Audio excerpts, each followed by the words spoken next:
Okay, well, we're going to get started. We have a small group tonight, so suggest that while we may move through the slides rather quickly, just if you have a question, just go ahead and stop us along the way instead of we'll talk about what we usually do for these meetings, but with 3 people and 4 people.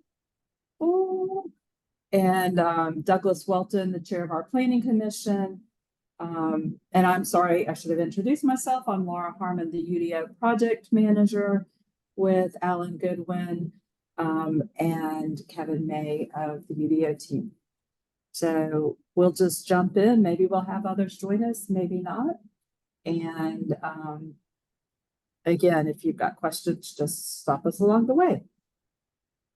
So obviously we're here for what is the second of our virtual information sessions on the new compact residential development option, and it is a text amendment going forward to council later this month. Slide. So we're really going to be focused tonight on the proposed text amendment. If we get to the end of this and you have other UDO questions, I think because of the small number of folks we have here, we could probably try to answer those as well. And typically we would use the Zoom chat function, but instead just, raise your hand or interrupt one of us and we will be glad to try to answer your questions. So again, we're really focusing on the compact residential development text. Again, this is our second session. We received a little bit of feedback from our first session. And if you all have feedback that you either want to give us verbally or put it in chat, we do get it recorded that way, or send us something after the meeting. We'll also take that. And again, after the session, if you have questions on other elements of the UDO that maybe we don't talk about, occurs to you after we're all offline, you can go to Charlotte UDO at charlottenc.gov, and we do monitor that inbox, and we'll be glad to try to answer questions or get you to the right person to answer questions. So just quickly, hopefully if you're on here, you know that the UDO is the Unified Development Ordinance. It is our primary implementation tool for implementing the Charlotte Future 2040 Comprehensive Plan that was adopted. I think we're at about 3 years now. The UDO was adopted in August of 2022 and became effective on June 1st of last year. We've always intended, particularly in the early years, for this to be a living document, meaning that as we learn more, as the community learns more, it can be changed and revised through text amendments. And we have been doing a number of text amendments. I think that'll probably slow down after this year, but it will continue to be that living document that is amended as needed. If you haven't had a chance to look at the text amendment, you can go to the UDO website, look under the text amendment tab, and open up this text amendment. Anything that we are recommending removing, which in this case, for the most part, we're not, we're adding, but would be struck through, and new replacement text or new text is in red underlined. So you can see the change that we are proposing, the changes we are proposing in the ordinance with the text that's in red. We also could be making additional changes after the public hearing. We're locked out of being able to do anything before the public hearing, but probably we'll be making some adjustments, tweaks after the hearing, and we'll highlight those changes. So if you're following on in the process, you'll also be able to see future changes that are made. Again, I mentioned that this is that the UDO is meant to implement the comprehensive plan. So the UDO is the regulatory tool for that. And the comprehensive plan has 10 primary goals that the plan goes into a lot more detail on those, but you can see these here. And we put this slide in so that you know that we have a lot of things we're trying to balance. While, 10-minute neighborhoods are important, housing access for all, for example, is important, and safe and equitable mobility, and retaining our identity and charm, and so forth. So while a strategy in the UDO, some standards may work really well for, say, number 7, integrating the natural and built environments, they may not work as well for, say, maybe number 4, the transit and trail-oriented development. And we try to find the compromise and the right solution for the right location and district in the ordinance. So just be aware that there are a lot of things that we are trying to balance, and everyone comes in with their own values and goals, and we understand that, and we're trying to balance those as well. Another thing to be aware of is the comprehensive plan identifies 10 different area types. We call them place types. And every property in Charlotte and our extraterritorial jurisdiction is classified with one of those place types. And our neighborhoods, our established neighborhoods, are generally our neighborhood 1 place type, as well as areas where we're expecting to see these neighborhoods in the future. And in obviously where we already have the neighborhoods, single family homes are the primary uses. Some of them also already have duplexes, triplexes, and townhouses. New development may also have that mixture as well. Our goal is for the greatest density to be located near our community centers. That's where you're going to probably do your regular shopping, as well as our larger community and regional centers, and along arterials, which are our major roads with high frequency transit, like bus rapid transit, which we will hopefully have some of in the future, and light rail and commuter rail. We do have in our N1 zoning districts, and those zoning districts align with the place type. They're meant to implement that type of area. Our neighborhood 1 zoning districts, we have some existing options in the neighborhood 1 zoning article for the UDO. And those are first our base zoning standards, our basic zoning standards for neighborhood 1. And we have N1A, B, C, D, E, and F zoning districts. And base zoning standards, we have some alternative standards through conservation residential development option that was recently updated just last month. And we also have an option for voluntary mixed income residential development. And what we're doing now is talking about an additional option, a new compact residential development option that we're proposing to make available for new development under certain circumstances. A little bit of why is this text amendment needed? The base neighborhood 1 zoning districts match our existing neighborhoods in most cases, which are typically a little bit larger lots, maybe more suburban in nature than what our goals are. But we're finding that more modern market trends, financing needs smaller lot sizes, that the larger lots are not always as appealing to people as well. And so this is an option that is intended to respond to the to these current market trends and demand from community members that are looking for new housing.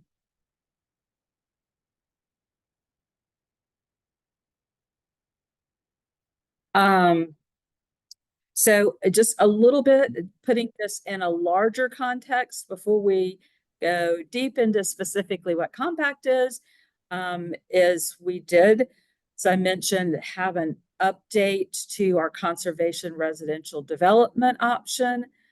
Sites with environmental constraints or important environmental features.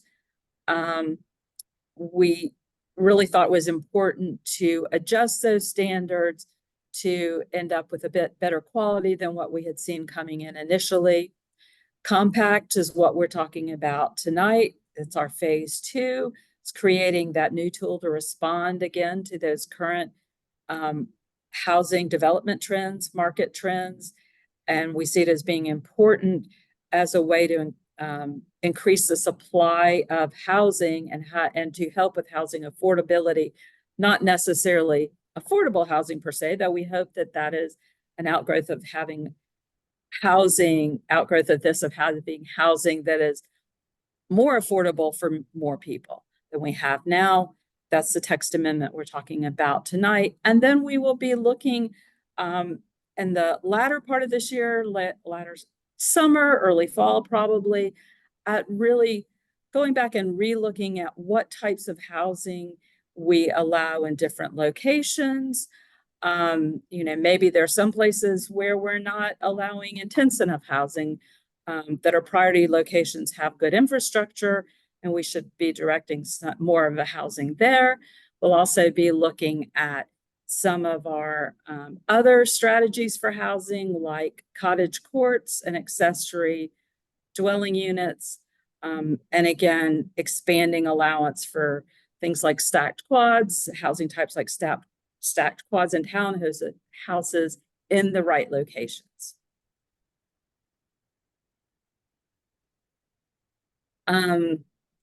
Last slide before we really dig into this. Some of the key standards that Alan's going to be talking about is that 70% of the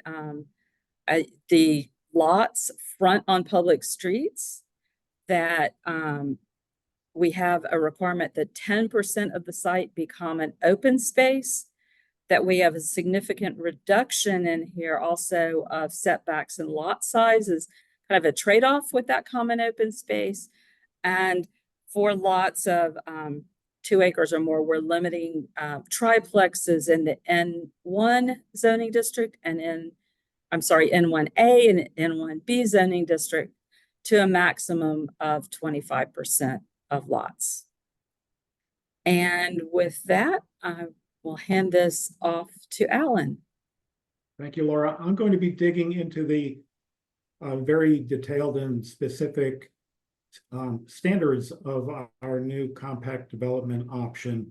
So bear with me, there's a lot of material on the next several slides. We're going to be permitting this option in the N1A, B, C, and D zoning districts. And as Laura just mentioned, if your zoning is N1A or N1B, your new subdivision developed under this option can have no more than 25% of its lots, not units as the previous slide may have said, with triplexes. You need a development site of at least 2 acres as of June 1st, or if you combine sites to get to 2 acres, that could be allowed if you have frontage on an arterial street of 4 lanes or more. This is to discourage the assembly of smaller parcels in established neighborhoods, just to create a larger 2-acre development site for compact development, which may not be compatible with the surrounding neighborhood.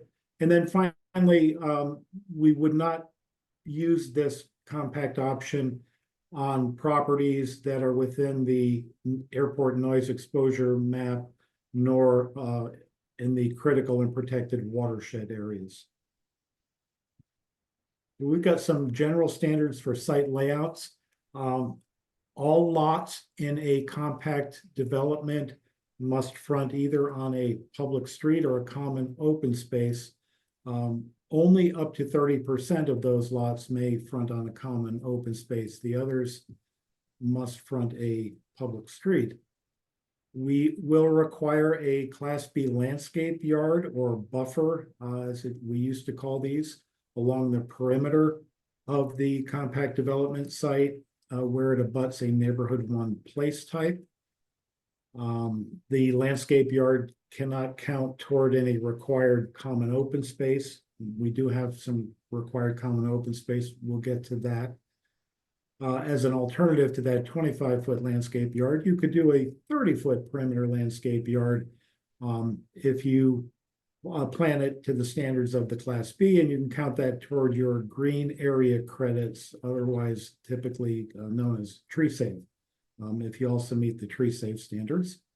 And finally, a landscape yard is not required between lots fronting on an external street and the abutting property in a neighborhood 1 place type. I know that's a lot of very specific and detailed information. So questions on that before we move on? I see a question in chat, but I think Laura is answering that. So hearing nothing, I will move on to the next slide.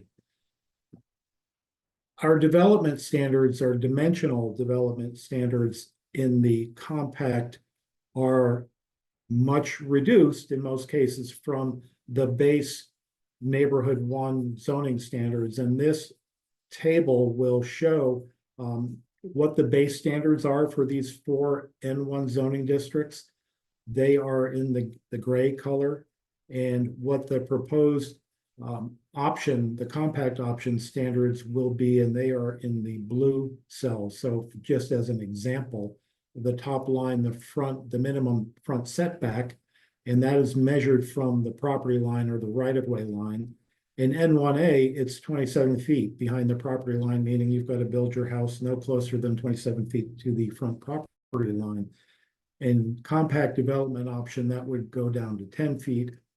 Same for N1B, and you can see when you get to N1C and D, your front setback is only 5 feet from the front property line. So I'm not going to read through this whole table, but the other key reductions are the minimum lot area, which in N1A you can see goes is cut in half from 10,000 square feet minimum lot size to 5, and then N1B down to 4. So you get some much smaller lots. Same with the minimum lot width, and then finally the bottom line. Whereas the base zoning standards have got a maximum building coverage percentage, in compact development, we are not proposing any minimum building coverage standards. As long as you meet the setback requirements, your building can take up the majority of your lot. Some additional development standards.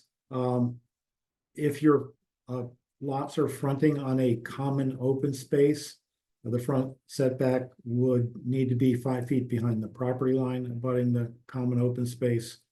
This illustration or photo that I found, and it's not anywhere in Charlotte that I'm aware of, is a pretty good illustration of houses that front onto a common open space, and they are brought up pretty close to the property line of that open space, we presume. And also for lots abutting a public network or required private street at the perimeter of the residential development, you have to use the front setback of the underlying zoning district. So you don't get that reduced front setback in those kinds of locations.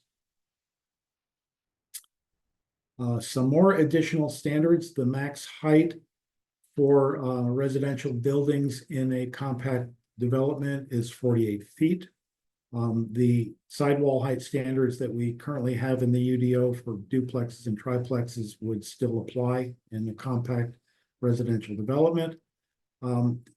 We anticipate that there will be alleys in a lot of these new compact subdivisions.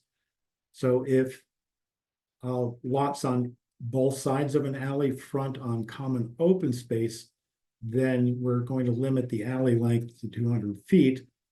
However, alleys where lots on at least one side front of public street, we're not going to limit the length of that alley, nor if your alleys connect to a public street on either end, would it be limited in length.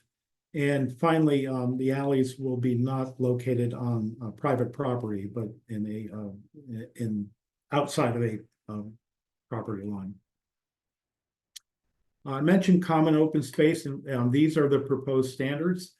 A minimum of 10% of the overall development site would need to be improved common open space. This would be in addition to the 15% green area requirement or tree save, which would ordinarily be required for that subdivision. So a total of the 10% and the 15%, 25%, in other words, of the site would have to be set aside for either common open space or green area.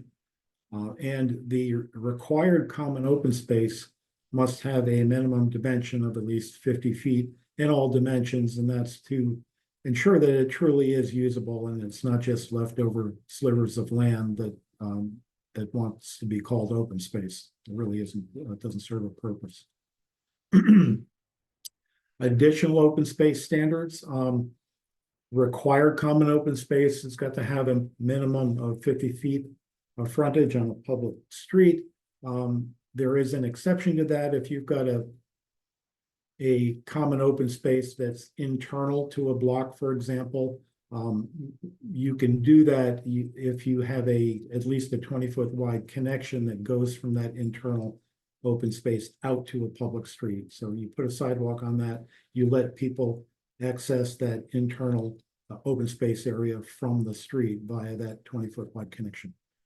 All of the open spaces have got to be accessible from the residential lots in the development within a 1,000-foot radius. So we want everybody to be no further than 1,000 feet from a required common open space in that development. And if there are above ground utilities like transmission lines or same applies to water, only 25% of your required open space can comprise those kinds of things. I mentioned that earlier that this common open space, the required common open space, has got to be improved with either landscaping, hardscaping, or some usable outdoor amenities. If you have lots fronting on the common open space, that is presuming that they are not fronting on a public street where we would have a perimeter street tree requirement. So for those lots, we instead move your required perimeter trees to the common open space. And so using the same requirement for street trees, which is one large maturing tree for every 40 feet of frontage, we just transfer what you would have had to put on the street side. But since these lots fronting open space would not have a street side, they would put their trees in that common open space. Wouldn't necessarily have to line them up the way you would along the street, as long as the number equaled the required amount.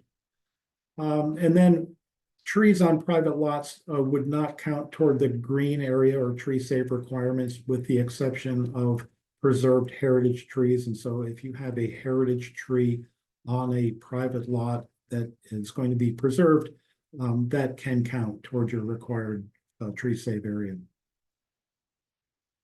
More open space standards. The common open space can be conveyed to either the Mecklenburg County Park and Rec Department if they want it and accept it, or a conservation organization, or to the homeowners association, which may be the more likely case for most of these open spaces.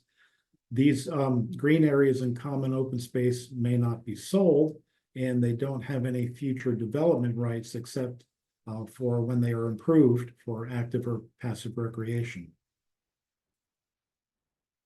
So that was a lot to cover. I can stop here and see if we have any questions. You don't necessarily have to put them in chat if you just want to unmute and speak up or raise your hand. We'll wait a minute if you can think of anything that you want me to go back over or have a question on. If not, we can continue.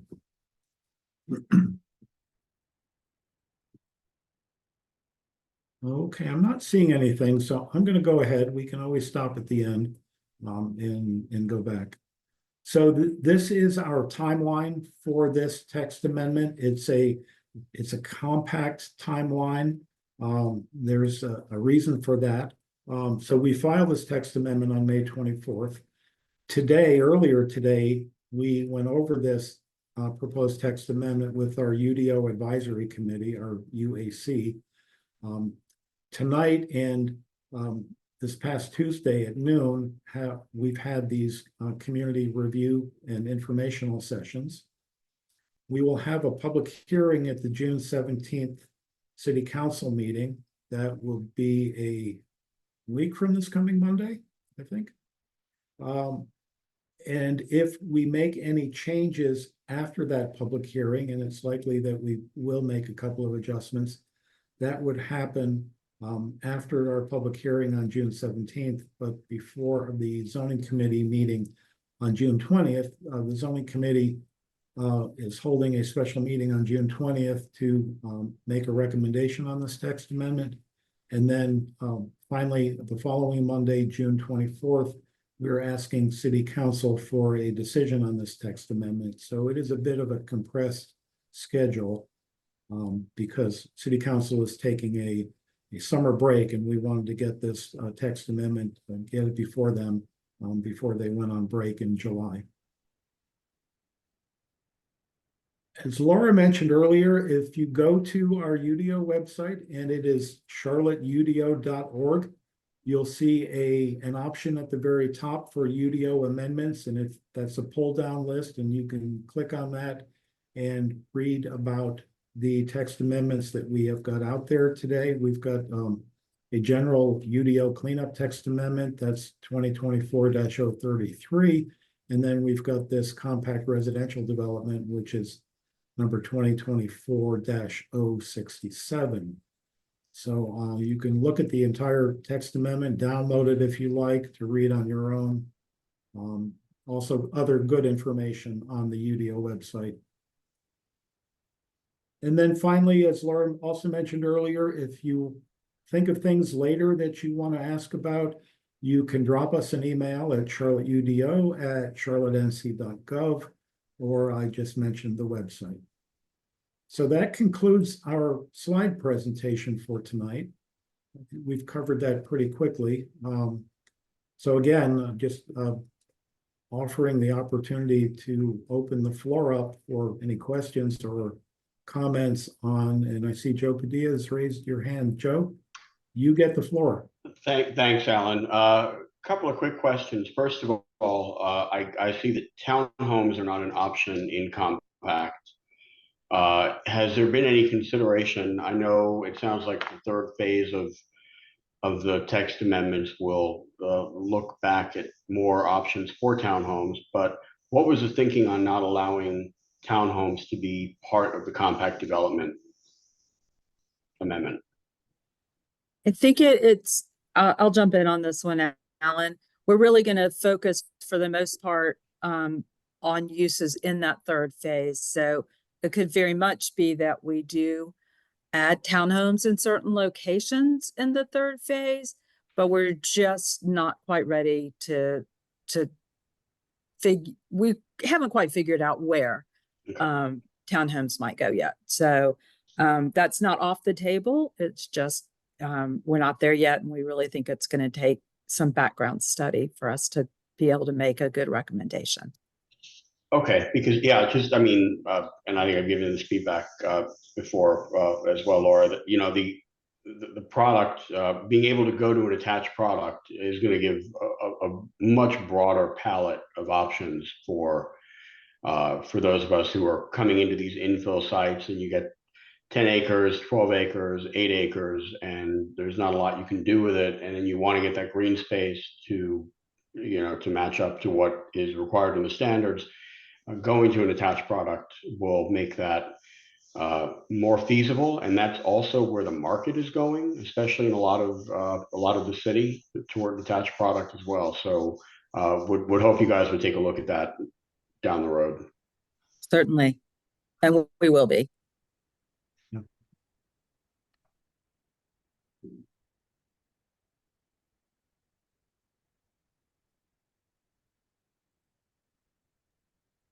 Hey, Joe, this is Kevin. When you started in, you mentioned you had a couple questions, but I only recall the one. Was there another one or? Well, I guess the other one was kind of looking at, in general, the configuration on the open space. There are a lot of different prescriptive requirements in there. And just more of a comment, really, that again, I think with so many of these remnant sites that we're looking at in the city being, constrained by topo, by natural features and whatnot, you may have a heritage tree that you want to preserve. I would just encourage you guys to revisit that and maybe try to soften up some of those common open space requirements so you get more flex to the designer to be able to really provide the minimum open space. I think that would be a good performance target, but just all of the percentages that need to front open space and can front open space, and that starts to really limit you when you're looking at some of these sites that have natural constraints on them. Yeah, thank you for that comment. We did quite a bit of testing with some designers at a couple of charrettes, and we understand that every site is different, and the sites that we're likely going to see this used on may be, they're not going to be perfect rectangle parcels and sites that, that they're going to have some constraints. I think we arrived at the dimensional requirements of 50 feet in all directions because we had been seeing some plans come in the door with fairly narrow strips of open space that clearly were put where they fit best, but did not lend themselves to being particularly useful as recreational space for the residents of that development. So we arrived at that 50-foot minimum as being something of a space that, would be inviting for people to use for either passive or active recreation. If there are other site constraints or topo, maybe that's not where the open space goes. Maybe that's, green area. But as I said, we've looked at this pretty extensively. I don't know if Laura, Kevin, if you want to add any spice to what I just said. Well, the only thing I would just say is, we have to start somewhere. This is what we're putting out to start with.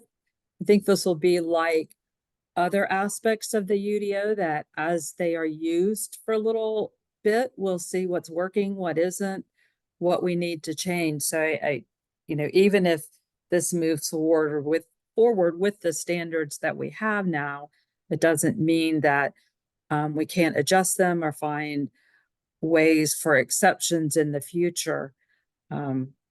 It's just as Alan said, particularly with conservation and what we've seen with conservation with lesser standards, we did have some real concerns about the quality that we were getting and the size and configuration.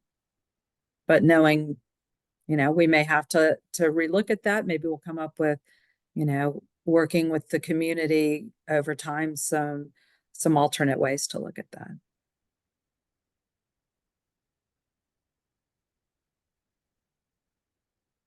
All right. I am not seeing any other hands or questions in chat. Kevin, Laura, are you seeing any? If not, we can end, and thank you for attending, and you get a few minutes of your evening back.